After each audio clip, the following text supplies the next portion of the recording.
clustered washrooms along Erie Ave on the north side. Thank you. So your amendment, I'll get to you, Councillor. Your amendment, Councillor Brunton, would be to Direct first of staff. all, to install the cluster at the Winston stub Oh, yes, as absolutely. per the recommendation, but to direct staff to further investigate optional locations along the north side of Erie. Correct. All right. I think that's something we can.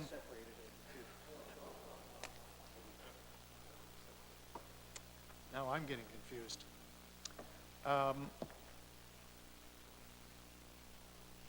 Yes, I'm going to say we can deal with them separately, Councillor. I think that's in order.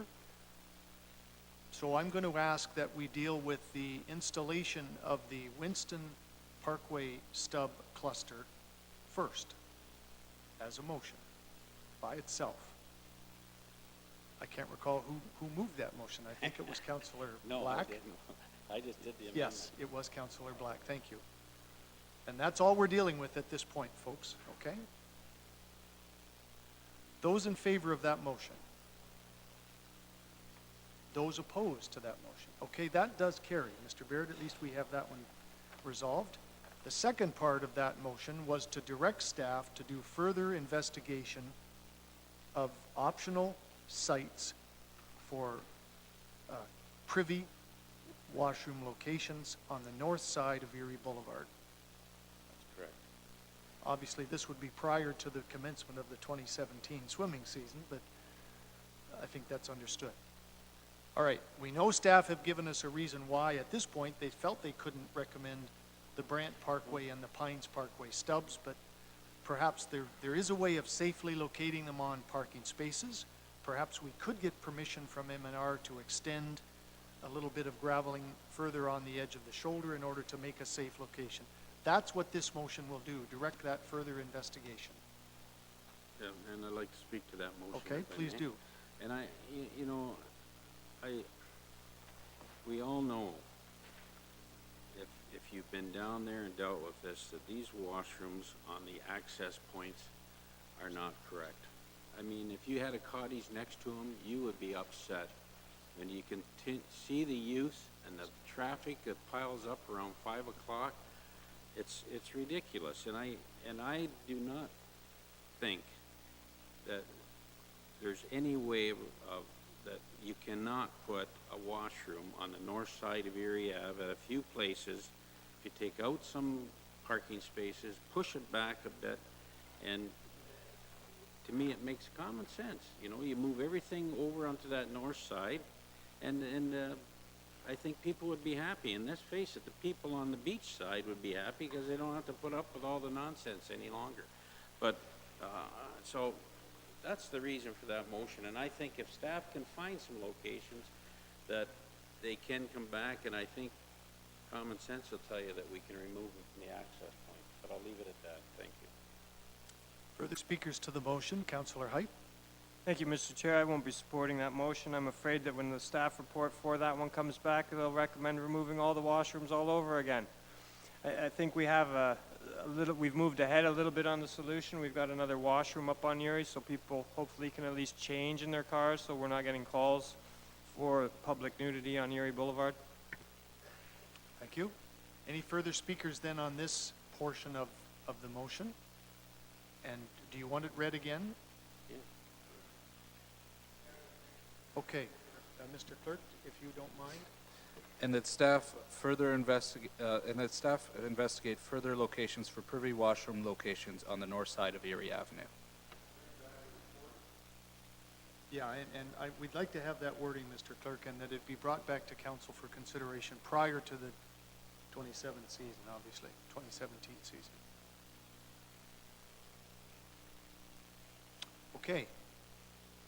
Having had it read again, those in favor of that motion? I see 4, 5. Those opposed? I see 2. So that motion does carry. Okay, that's 2 items. I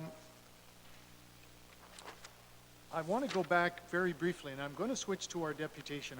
Our 5 o'clock deputation is here.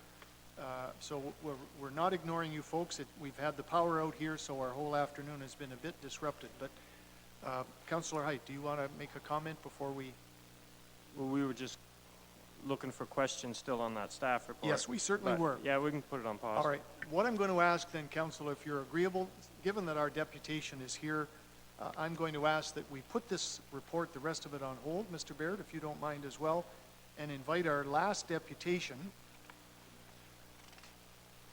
And I'll just refer to my notes here for a second.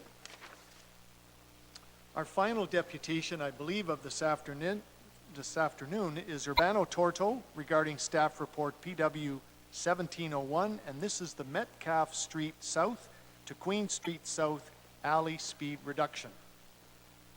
Urbano, would you please come forward to the podium?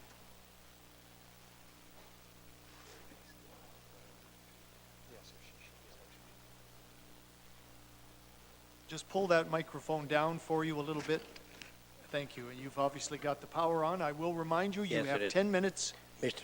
Chair, I got cold and bad throat, so my wife will read it, what I have to say, okay? That'll be just fine. Thank you very much. Thank you. Then to you, Mrs. Torto, I will just make you aware that you have 10 minutes for your deputation, It won't and take I that will give long. you a warning at 9 minutes if you need it. Please carry on. Okay. How's that? Thank you. Good evening, Mr. Chairman and councillors. My name is Urbano Torto. My wife and I are the owners of 10 Metcalf Street South, next to the alley which is the subject of this meeting. On page 3 of bylaw 2011-189, under laneway municipal, it says that the laneway is owned and controlled by the municipality, and it is not intended for general traffic circulation. The traffic in this lane is more than 40 to 50 cars per day. In fact, on October the 5th, 2016, Mr. Brunton saw it for himself, that in 5 minutes, 3 cars came down that laneway, and most of them come from the business at the corner of Queen Street. The cars speed, make dust from the gravel, and they are a nuisance for the people that sit in their backyards. Therefore, we, the undersigned, there was a petition that was signed, ask you, the members of council, to look at the problem and come up with a satisfactory solution. I would like to show some pictures of how some people block this laneway, and we cannot go through. After you see the pictures, you will see who benefits from using the laneway. I asked from chapter, or, Yes. yeah, they want that, and I wanted this. Okay. Mr. Baird, can you assist us with this, or? Yep, okay. Again, when the power was off this afternoon, all of our projection equipment was down, so you'll have to bear with us for a moment. That's fine, just the top one. The top one. Do you want to carry on with your deputation? And if and when we get the slides up, it'll just supplement what you're saying to us, Sure. so. Okay, just carry on, okay. We, the undersigned, ask you, Mr. Chairman and councillors, to consider our suggestions, which are, first suggestion is to close the laneway. Second suggestion is to put a post in the middle of the laneway, close to Queen Street, so that it becomes no-through traffic. The 2 owners of the property at the corner of Queen Street can still use the laneway for parking as they are doing now. And the rest of us all agree to come in from Metcalf Street if needed. The third suggestion is that we would like to see large speed bumps every 30 feet and signs posted at both ends of the laneway that will say no access to the public. And if they are caught, they should be charged with a substantial fine. This will also help to control the dust. Thank you for your time and consideration. All right, there may be some questions from members of council for you, and I'll open that up for questions now. Mayor Luke? Thank you, Mr. Chair, and folks, thank you for being here this evening, and certainly I am familiar with this lane, and but I have to confess I had no idea people were going these speeds down that lane. I mostly see, Mr. Chair, cars as they exit onto the Queen Street on the west end of this block. My question is, other than the business on the corner of West Street and Queen Street, former Rosalie Studio, how many of those properties actually, the residential properties facing West Street and Robinson Street, how many of them actually use that lane to get to their, True. park their cars in their backyard? Zero. That's what I thought. Besides me, because I have a double garage, and the only access I have is to the laneway. Nobody uses, that's why everybody wants, excuse me, everybody wants that. The owner of 210 Robinson, he brought it to me when I sent the petition that the people go at night, stole their barbecue. The owner of 209 West, the kids go to the back and turn on the tops and everything else, you have to put a lock on. So nobody used that driveway besides those two. And we can see the picture there. Look how they park. Mr. Chair, my last question is to you folks, and I don't know if this will happen, but you talk about closing the lane. If this council was to declare this laneway surplus, offer it up to sale to abutting property owners, would you think that's a good idea? Yes, it's a good idea. Thank you. Thank you. Councillor Brenton, next, please.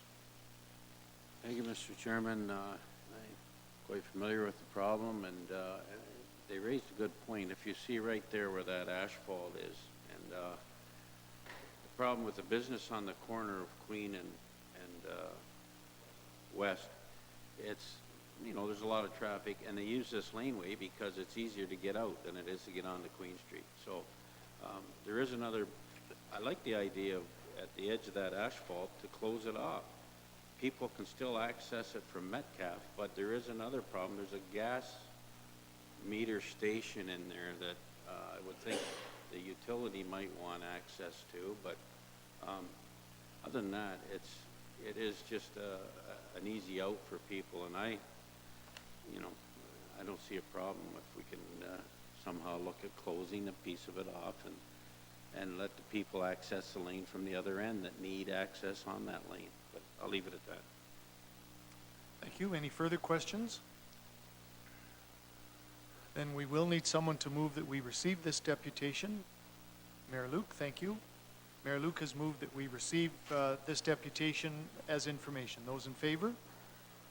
I see no one opposed, so that is carried. Folks, thank you very much. You can take your seats. Thank you. And we do have a staff report that we're going to deal with now.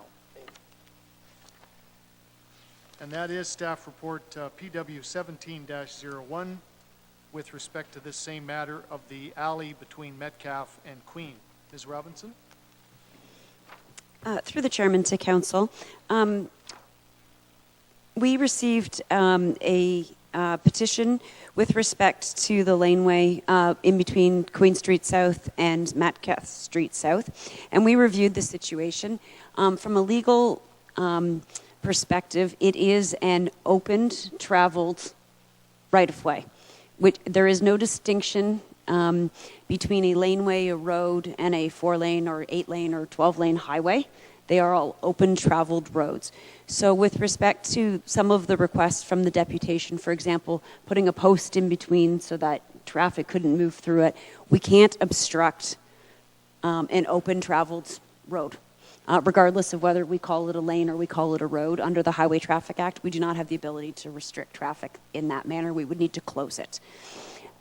What staff are suggesting, the majority of the issues that have been raised were with respect to speed and with respect to dust. So staff are recommending that we establish a posted speed limit in the area of 10 kilometers per hour, which would be consistent with a traveled speed that is reasonable for that area and for that particular use. Staff have not recommended closing it. There are several properties that have access to that lane from the rear of their properties, and we feel that if you were to close it and offer it to sale to those, other people would not be able to access the rear of their properties anymore. They did purchase property with the idea that they have rear access to said property, and I'd be happy to answer any questions. Okay, thank you very much, Lee. Councillor Black first. Yes, quite familiar with that as well. I've been down there myself. I thought there was so many potholes in it that you really couldn't go that fast on it, but at least when I went down it, I didn't want to ruin my car, and I was going pretty slow on it.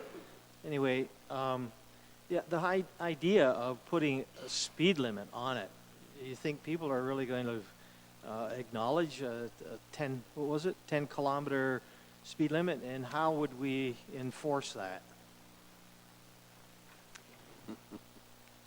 Through the chairman to council, enforcing a speed limit is no different on any municipal right-of-way than it is in this particular case. If we were going to follow that sort of logic, then we could eliminate all of the speed limits on all of our roads. It is an enforceable item. I mean, that's the reality of the situation. It is enforceable through the OPP with respect to that. The pictures that were shown indicate that you shouldn't be traveling more than 10 kilometers an hour down that. As you can see, it is a fairly narrow traveled section. And as you did indicate, there are potholes, et cetera, that do actually ensure that people do that kind of speed limit.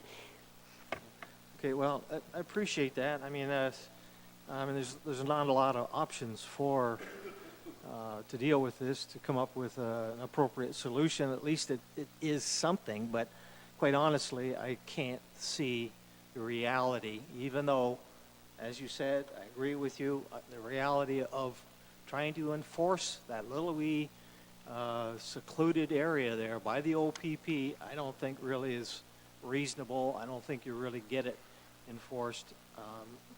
Unless, I guess, if it is posted and the people complain and the OPP do come down there and actually sit and watch, then maybe they can catch somebody. So I would go along with the staff report and move the recommendation contained therein.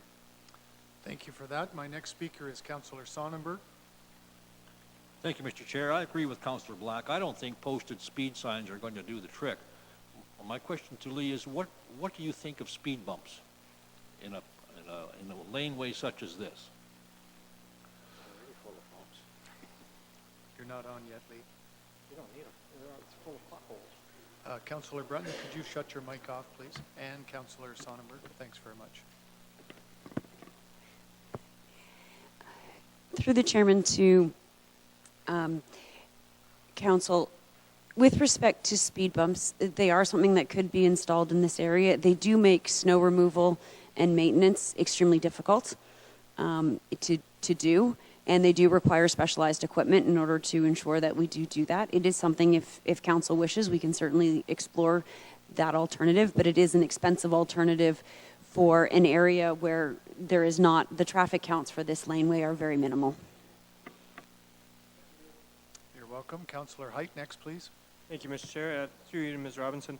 I'm not totally clear on the location, but like, could you, if this is being used as a bypass, could you not simply make it a one-way going the wrong way, so that it's no longer used as a bypass? Through the chairman to council, we could certainly make the lane a one-way lane. I don't believe it's actually being, from our investigation, it's not actually being used as a bypass. Because it is narrow and it does have potholes. It's not something that you can sneak through to get through. The majority of the traffic that we have seen is being generated from the business on the corner, and that's how they're coming out of the back of that to get out to Metcalfe Street. So it's actually, if you're looking at your map, under the L in the word location is the number 10. That is a business. And their parking is at the rear of that building, and the majority of the people that we have seen have been coming in and out of that facility. So the people that back onto the lane are actually benefiting from that lane by having their customer traffic go through a public right-of-way through that area. We could certainly make it one way. With respect to the location, if you're looking where it says Robinson Street on that map, just off of that, that is the county administration building on Robinson Street, to give you a location idea. Okay, so just so I'm clear, Mr. Chair, they're using it to head eastbound to Metcalfe Street, the businesses in the back? That is correct. So if we made the arrow go towards Queen, it forces you to go to Queen, or else you break the law. We could certainly look at making it a one-way street if that's council's direction. Thank you. You're welcome. Any further speakers?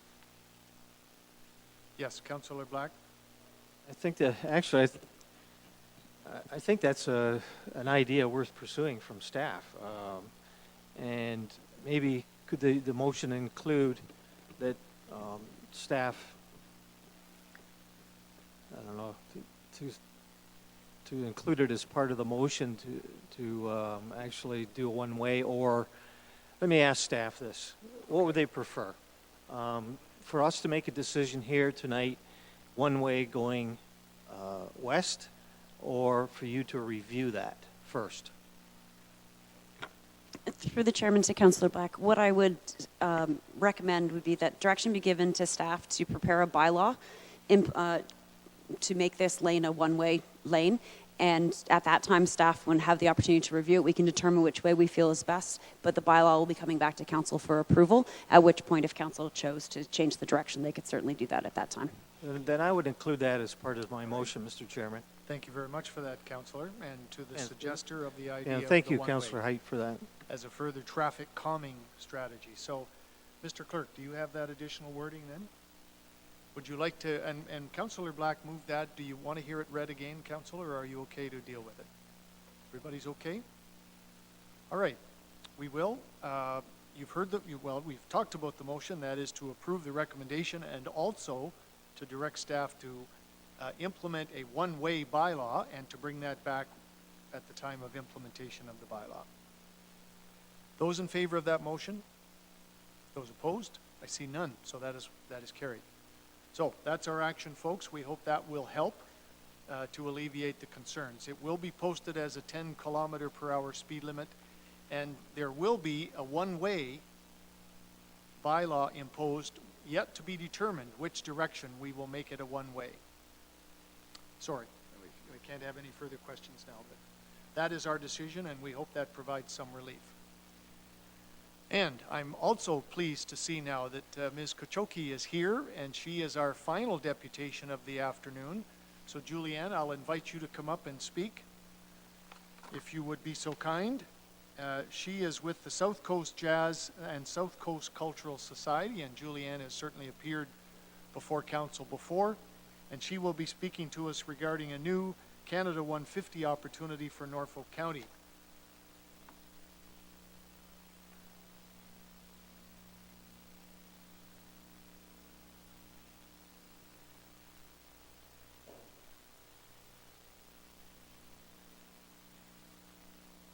Thank you so much.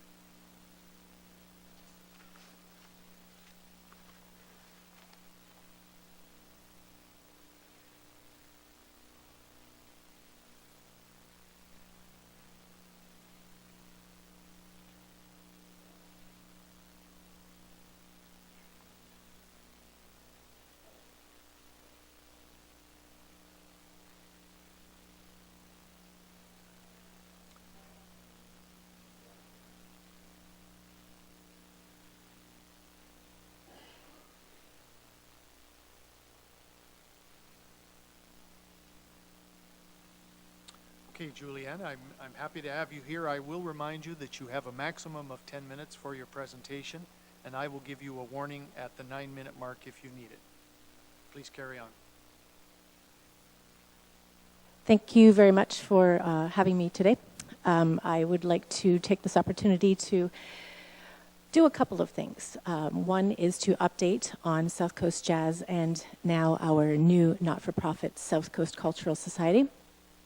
And the other is to talk to you about an incredible event, an event for the Canada 150. My name is Julianne Kochoki, and I was here approximately 3 years ago talking to you about infiltrating Norfolk County with a festival called South Coast Jazz. Over the past 3 years, we brought our tourism from 22% the first year to 52% the second year, to now 66% tourism last year with David Sanborn. We had record sales online of a 925% increase with Holly Cole in 2015. We've raised about $1 million in these last two events in 2015 and 2016 with Holly Cole and David Sanborn events for Norfolk County. And we've had approximately 1,500 people with tickets last season that were filtrating through 3 different locations because we received some funding last year through Southwestern Ontario Tourism Corporation, and we had involved a couple of other wineries as well. This season, we have a little bit more help. We are growing. We're growing quickly, and we're actually introducing a few new salespeople. Karen Muir, who is here behind me, is going to be head of fundraising. So we're very happy to have her on board, especially me. Alan Edie is also going to be helping out, and we have a couple of externships from George Brown College, Zenta Kimura and Hannah Anderson. We are also involved with Humber College, Mohawk College, and Simcoe Composite School, and those music programs filter right into South Coast Jazz. We have decided to branch out with the Canada 150 with all of the opportunities that it presents for this county, and especially given that Norfolk County is the perfect setting for something to celebrate Canada. We went ahead with an event, and we've put together an event, and it's going to be called Canada's Cornucopia. I think it's quite suiting given that Norfolk County is Ontario's garden and all of the things that we have to offer. How this event came to place is nothing short of a miracle, and depending on funding, it will turn out one of two different ways. South Coast Jazz will exist, and we will have Canada 150 enhancements, depending on what we can afford with those, or South Coast Cultural Society, with the partner of South Coast Jazz and approximately 60 plus other partners, with the event being completely finished from top to bottom, will execute Canada's Cornucopia. This event is nothing short of a miracle, the way that it came together. It encompasses all sorts of activities such as music, art, film, a lot of different kinds of vendors, food, local wine and beer, dance, youth, and activities for people with all different kinds of abilities. I've actually commissioned myself as a former national level dancer to work with people of all different abilities in chairs and so on, people who would like to move to sing and dance. We've commissioned Robbie Botosh, who is a Juno award-winning jazz artist, to create an original works on Norfolk County as far as the music's concerned there, and write about our diversity. I'm here today to talk about a couple of things depending on which way funding goes. We are here for municipal significance for South Coast Jazz. We are also here to look at what we can do about eliminating the fees for the arena, the community center, and any other fees that we might have associated with any kind of permits with the city, because we are branching out into a couple of street areas as well this year in 2017. We're looking for any kind of help that Norfolk County can give to us as far as recruiting volunteers and more people to help out with this Canada 150 initiative. We're also looking to see if we can include some road signage, because a lot of existing companies, we're going into our 4th annual festival now with South Coast Jazz, and we would like to look at some road signage here in Norfolk County.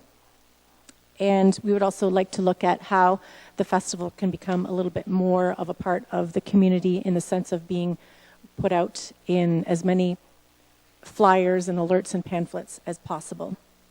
We're looking to make the festival as economical as possible this year, including a lot of free areas. We have a free patio, and I've teamed with a lot of different partners, including the National Film Board of Canada. So we will be offering a free film area where we will be highlighting Canada and its music and its history, and a lot of artists that are from here, such as Oscar Peterson and so on. That is just one part of this huge event that we have going on for the Canada's Cornucopia. It is a once-in-a-lifetime, a once-in-a-generation opportunity, and we are fundraising to try to create funds for this event. And we are also looking to council today to see if we can come up with any kind of funding. I've done a little bit of research with some of the existing other areas that this Canada's Cornucopia encompasses. And Hagersville, for instance, we have Hagersville Rocks. I've read, I don't know how much I've read is true, but I've read that the area and council and the community has raised upwards of $223,000 for that event. So I am looking to council to, once I explain this event and tell you what's going on with it, and you see the magnitude of what it could actually mean for us, to think outside of the box about what we can do to get some funds to get this thing to have some legs. South Coast Cultural Society is going to be heading this Canada 150 event, and we have a lot of different partners. I guess the long and the short of it is that if I can describe it like a J, It starts off in Hagersville, some of our partners, and I'll just name some of our main partners. We have over 60 of them. It starts in Hagersville up in Six Nations. They're one of our partners. Six Nations Tourism and Agriculture. They're one of our partners. And it starts up there, and they have the fair, so we're looking at partnering with them with their fair. And then it comes down into Selkirk, and we have the Drill Rig Museum as one of the attractions. Comes down into Port Dover. We have the Port Dover Museum. We're looking at a street festival in front of the museum there. We're looking at using the museum as a historical attraction and also having live music there with a live stage there. And another live stage basically beside what used to be Giant Tiger. I think it's called Lakeview something. The store there, another parking lot set up in the street. We partnered with the Simcoe BIA. Before I go on to Simcoe, we are still looking at the Port Dover Arena and the Port Dover Community Center and the parking lot in between there. And in that space, we will have a lounge, a prohibition lounge, and a lot of different kinds of vendors celebrating Canada, and of course, whichever way that this event goes funding-wise. We do hope to include and grow the event as much as possible. This kind of funding doesn't come around very often. It is a once-in-a-generation opportunity, and the grant that we have written for the federal government did come together better than anything we've ever actually made before. It came together like a dream, nothing short of a miracle, and that is what I'm here to present today. So starting with, going back to Simcoe rather, with the BIA, we also have the Norfolk Arts Center. And we've partnered with them as well. We're looking at shutting down that street we're looking at the third weekend of August here. Looking at having art exhibited there with one of Saskatchewan's, commissioning in art from Saskatchewan with Heather Benning, some of her art, and teaming together with the Norfolk Arts Center to do that, to bring that in.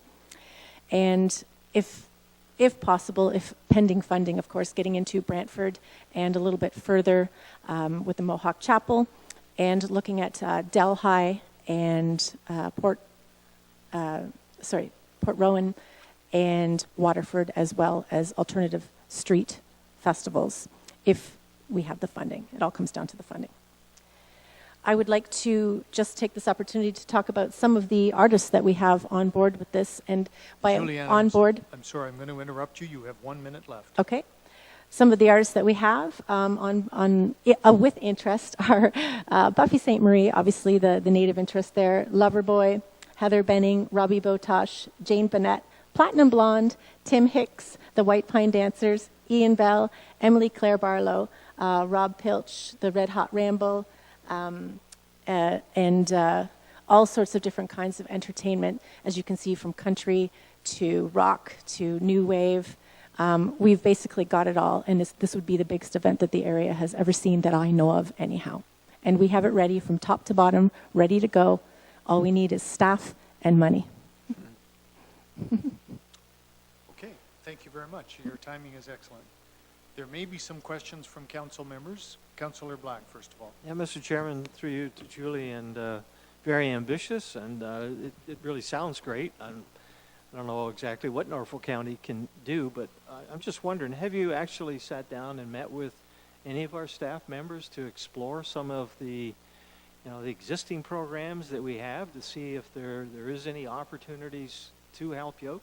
Like maybe Chris Baird's department or maybe Bill Cridlin's department. Have you met with either Chris or Bill to explore any opportunities? I actually have met with Chris, and I've met with the mayor, and I've met with tourism, and I have been trying to get the word out about this event, and I didn't want to name the artist because without money, it's hard to get any artist.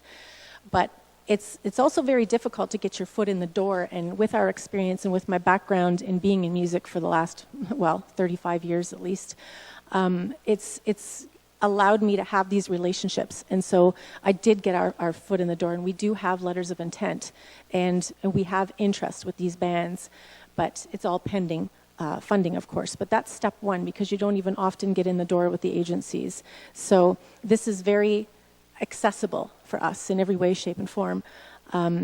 And it's just a matter of funding, and I have been reaching out to try to figure out different ways, especially given that we have so many partners. We have charities, we have not-for-profits, we have for-profits, we have everything available to go through with this project. And as I mentioned, it's absolutely finished with a dissemination schedule that started in November of the who, what, where, when, why, what's happening, whether it be the Christmas parade, what flyers are being given out, and it is done from top to bottom. And we're just slowly executing that with no funds right now as we acquire funds, and we do have TD on board so far, again, this year. Mr. Chairman, are you asking tonight to declare this as designated as municipal significance? Is that a request that you're asking tonight or not? We definitely, well, South Coast Cultural Society is a not-for-profit corporation, so I'm not sure if I do need to ask for that, then yes, I am asking for that. I know that as a for-profit, we do need to ask for that, and that's why I asked for that up front with South Coast Jazz, depending on which way funding ends up going, because we have very strategically aligned these events so that South Coast Jazz can remain South Coast Jazz with some Canada 150 enhancements, or if we were to be so lucky as to get that federal funding, because we are very ready and very prepared with this monster event, ready to go and have been for months.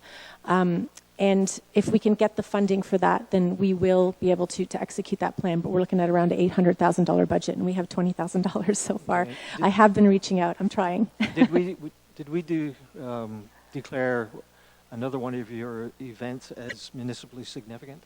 Yes, Yeah, the we South did. Coast Jazz. Okay, thanks. Yeah, I was just going to mention that, Councillor. I remember both for 2017 and 2018, I think we've declared it as municipally significant and Norfolk's official jazz festival, I Yes, think, for we're those 2 years. Norfolk's official premier festival. Thank you again for that. Councillor Height, next, please. Thank you, Mr. Chair, and through you to the deputation. You mentioned you're in need of some volunteers. So, I have two questions. Have you sent out letters to the service clubs like the Lions, and do you have a link on your website where volunteers can go to? We have, we do have on the website, you can actually email us if you would like to volunteer, and there are ads going out in the newspaper, the Canada 150 ads we had running last month consecutively in every paper in Post Media. And we are reaching out to all of the newspapers, and there is an alert going out. Actually, this week I timed it after deputation because I figured that there'd be a little bit of, noise around some of these opportunities here. And we are looking to start with Karen Muir and with my other help that we have accumulated, which is quite a small team. We do need more people, obviously. We're looking at 100 more people at least to execute this. And I'm looking at other event companies to help me do it as well, which I've also hired. I've hired the security. We have all of the major players as far as production, security, and event planning, and all of that. We have all of that. And of course, Norfolk County is an excellent avenue as far as helping us put together the event. But this also spreads up into Haldimand, and I actually have a scheduled deputation there for January 17th as well, and pending what happens there, I'll be going to Brant as well. I am reaching out all over. This is a once-in-a-lifetime opportunity. The fact that this event has come together so nicely and it's finished from top to bottom is a wonderful opportunity for us if we can get some legs to make it run. Thank you for that. If I understand the math correctly, you're short $780,000. The way that it works is you can apply to the government for so much money, and we did. And if we were to receive that money, I could put on the event with the money that they were to give us. Given if they were to give us all of the money that we asked for. There are always plan A, B, C, and D in my pocket. And I have learned that the hard way, because when I first came into this, I had a very strong mind on what I thought I was going to do. And of course, things change along the way, and you have to learn how to go with the flow and understand that things are going to change. So now I actually, instead of stressing about it, I look forward to how it's going to unfold every year and what's going to happen. And it's always something good. It's just a matter of getting through it. But yes, there's a lot of funds to raise, and I need about $250,000 just to be able to announce these bands. And then if we can announce those bands, then I think ticket sales will take it from there. Thank you. And how much do you think does it cost you to put on the events in Norfolk County, strictly Norfolk County? Well, I can just tell you, I guess, from past events, what we're looking at for the weekend is around, it's close to $250,000 just for that couple of days, and over half of that so far has been in kind from our generous community. That is not really sustainable. I don't like asking people to do things. They're more than gracious to do it, but given that we're a new wine region and we have everything that we need right here in this county, I think that we're an up-and-coming area, and I don't see why we can't be on an international scale. We have the skills to do it. The people on my team are very well skilled, and we've got people in Brantford and Toronto in film and television and stage and production, and we can put together this event. We really can. We're very capable. Okay, thank you. Thank you. Councillor Brunton, next, please. Thank you, Mr. Chairman. And Councillor Height touched on it, Julie. What, like, timing here, like, I heard the figure of 800,000 and I heard 100 volunteers. So at what, like, I assume you have to book all these groups too, do you not, on a certain date? Like, is there some magic day here that this thing will either go ahead or it will not go ahead? Do you have a date in mind? That's an excellent question. I think that when the federal government decides who's getting their funding, and when the provincial government decides who's getting their funding, we'll know right then and there if we're getting a large chunk of that money. We can, to some extent, hire at least some of these artists and still create a lot of noise and a lot of tourism down here. If we are making $1 million per 2 days of events, around $400,000 to $500,000 with South Coast Jazz regularly, if we can get people such as Loverboy and Platinum Blonde and Buffy St. Marie and Tim Hicks in here, and we've also got Jane Bennett coming, and that, I mean, these are the kind of people that are going to put us on the map internationally and get people knowing that we're actually a new wine region and the new coolest place to go, with a lake that's actually warm to swim in, and that you can go west, young man, and that there are other things to do, you know. So my answer to the question is that once we find out about funding, we will know more. But in the meantime, let's say we were to get that $500,000, and we were so blessed to be able to get that. Like I said, I can put that event on for that much money, but some things are going to have to go. So we need to fundraise and get about another $200,000, another $250,000 to be able to execute this properly. So am I clear, you applied for 500,000 from the federal government? From one grant, we applied for $500,000 just because this grant came together so nicely. We never dreamed that it would come together so nicely. When we started reaching out to all of the partners and told them our ideas, we got essentially everybody that we talked to in a short period of time.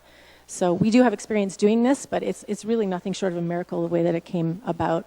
We worked around the clock, my whole team in different cities, a lot of the time on the phone because we're not even all together at times. So it's just one of those things that it came together. We're sitting here, we have this incredible event, and I have all of the paperwork, I have all of the key staff, we have all of the artists that are interested. It just comes down to some help and some money. Okay, but so I'm clear though, have you any indication when you will find out about the funding? I think we're looking closer to April. Okay, thank you. So we have that much time to come up with another $250,000. Okay, thank you, Councillor. Councillor Wells, please. All right. Any further questions for the deputation? So, Julianne, just so council's clear, in an ideal world, what would you like this council to do in 30 seconds or less? What would be fantastic from Norfolk County is to be able to generate some kind of funding for this event, and also some kind of committee from Norfolk County to be able to reach out in whatever way, shape, or form it can, through tourism and through all of its avenues, to be able to put together a team to help fundraise and to also just help volunteer. And also, if Norfolk County can find any money in any of its budgets anywhere that apply to any of this, okay. which you should be able to do. My final question to you then, and I don't want to embarrass you if this hasn't happened, but have you had any contact yet with the county's Canada 150 committee? Yes. Through Heritage and Culture Division? Yes, I have spoke with them as well. I have been busy. I have reached out to almost everybody in Norfolk County. I really have. I haven't had a lot of leads as far as any kind of funding is concerned. It's just that there's not a lot of money, it seems, to be found. And I'm not sure. I'm not behind the scenes as far as where money may or may not be available. I just see that other areas are getting money for their festivals. And given that Norfolk counties used to have, an industry here, now we don't. It's more tourism and agricultural based. So I think that we should ride with that. And here we are with an event right for you. It's ready to go for Norfolk County and beyond. Thank you. And you weren't here at the beginning of our meeting this afternoon. You are aware, I hope, that tomorrow evening, as well as the Mayor's Levy, is the Canada 150 kickoff. Yes. At Victoria. So I encourage you to attend. Thank you. Okay. We do need then someone to move that we receive this deputation as information. Someone prepared to do so? Councillor Wells, thank you. Those in favor? I see no one opposed to that, so that is carried. Thank you very much, Julianne. Thank you. Councillor Black, do you want to have some further comment? Well, I have no problem declaring this event as municipally significant. I mean, that could just at least get us started. If maybe through the clerk, We'll ask see the his clerk hand for a going comment. up there. Through you, Mr. Chair, the only thing that I would suggest is that municipal significance is usually used for ACGO purposes. So in order for the ACGO it's for liquor licensing and such, it's better if we have dates of when the events are going on. So I don't think there's any issue with getting it before council and approved. It's just possibly a better avenue than doing it tonight would be to get a letter with events and locations and dates, just so that there's something more concrete to have in the motion. Okay, well, then we'll just wait for South Coast to submit those dates, and I guess that could come back to us quite easily then. Okay. Yep. Okay, thank you, Councillor. All right, folks, according to my clock, which is now functioning again, it is 13 minutes before 6. We've been going steadily. When we're finished, if you agree to a break now, we're going to come back and continue with the staff report relative to Long Point tourist area. Is that okay, Councillor, if we take our roughly half-hour break now? So I'm going to suggest we come back at no later than 20 minutes after 6. 33 minutes, okay? Thank you very much.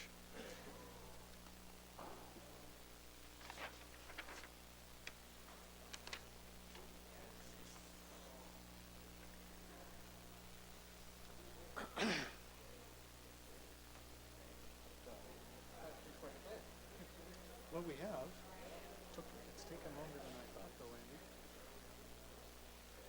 I guess all of our deputations did end up showing up. Yeah, one of them didn't speak. Yeah, that was Mary, that's right. It's Ontario, South Coast, and it's surely not remote. If you pass through or spend a day or decide to call it home, you'll see. Regarding building permit, that's what she was here about. Yeah, her issue was initially that she thought